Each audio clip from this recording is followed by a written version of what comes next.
Stockings. Oh, Pat, it looks like they're a good team again this year.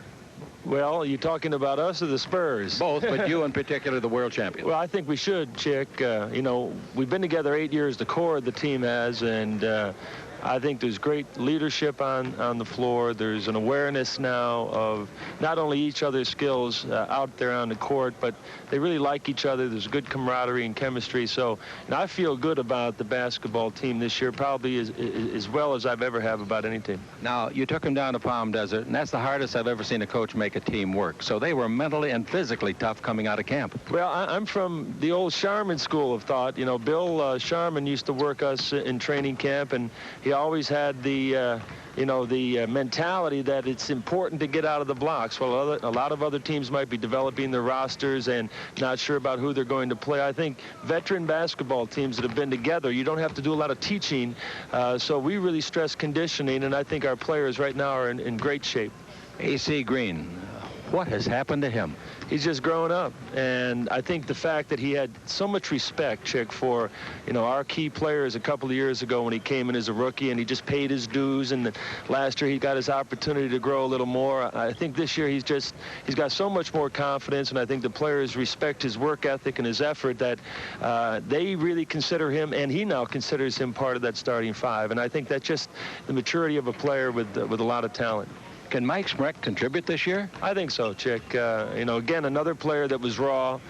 He's worked in the Bertka school of tricks now, post tricks, and Bill's worked really hard with him. I think Mike at 7 feet, he's got quickness, he can jump, he can block shots, just has to continue to learn, and as long as you have him on the floor with leader-type players and some of our key players, he's going to be productive.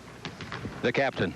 Well, he just keeps going along, and one little story in training camp, we played our 6th exhibition game, and Cap was playing 12, 14 minutes a game, just getting in shape, and he said, well, I need a good one tonight. He got 25 points and about 8 rebounds and 3 blocks. So we know what he can do. Even though his role has been diminished a little bit, he is vital to this team, and I don't want anybody out there to think that, well, Kareem isn't part of the offense anymore.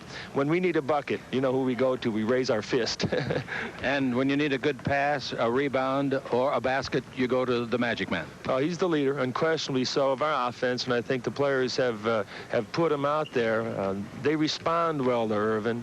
I think Irvin is the kind of player like Kareem, like Larry Bird, and all the great players in this league that they want to put themselves right into the middle of the activity of when it's going to make the difference between winning and losing, and that's where he thrives, and that's where we want him. And we all know about, of course, James Worthy. We know about Michael Cooper. We know about Michael Thompson. We know about Kurt Rambis. I want to talk about Pat Riley. You're in your 7th year. An incredible success story, Pat. 73% victories, and no coach has ever done that in the NBA. Chick, I'm proud of that record. You know that. We've talked about this. I really am. But I also am very aware that I have been blessed to get into a situation where I have truly great players. They have come together as a team. It's all about voluntary cooperation. I have a role, they have a role, and I think we're all doing it now. And I think our one objective for the whole season is to continue to nurture this team and nurture it, all of us, and try to get its greatest potential. And I think we're going to achieve that this year. I think the job that you did in bringing them back from the lowest doldrums after the Houston series a couple of years ago to the World Championship, and again, everybody in the country says you can repeat, and there's no doubt about that in our mind.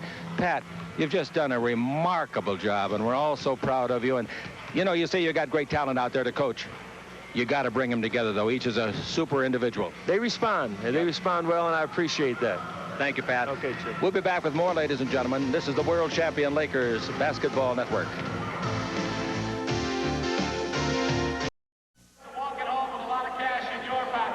From Hemisphere Arena, the Lakers lead the Spurs at halftime 75-60. Ladies and gentlemen, one of the most, unbelievable success stories in the history of sports took place here this week.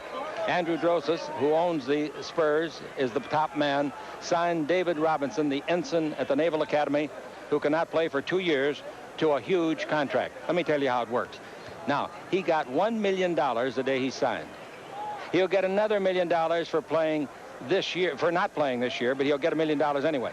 Next year he will not play, and he'll get another $1 million. And then, after that, for the next 3 seasons, he gets $2 million a year. For the next 3 seasons after that, he gets $3 million a year. And for the next 2 seasons after that, he gets $4 million a year. Now, how much does that make this 7-foot ensign earn in 10 years? $26 million. Jerry Buss, I'm telling you, I'm underpaid. $26 million. We'll be back with more. This is the World Champion Lakers Basketball Network.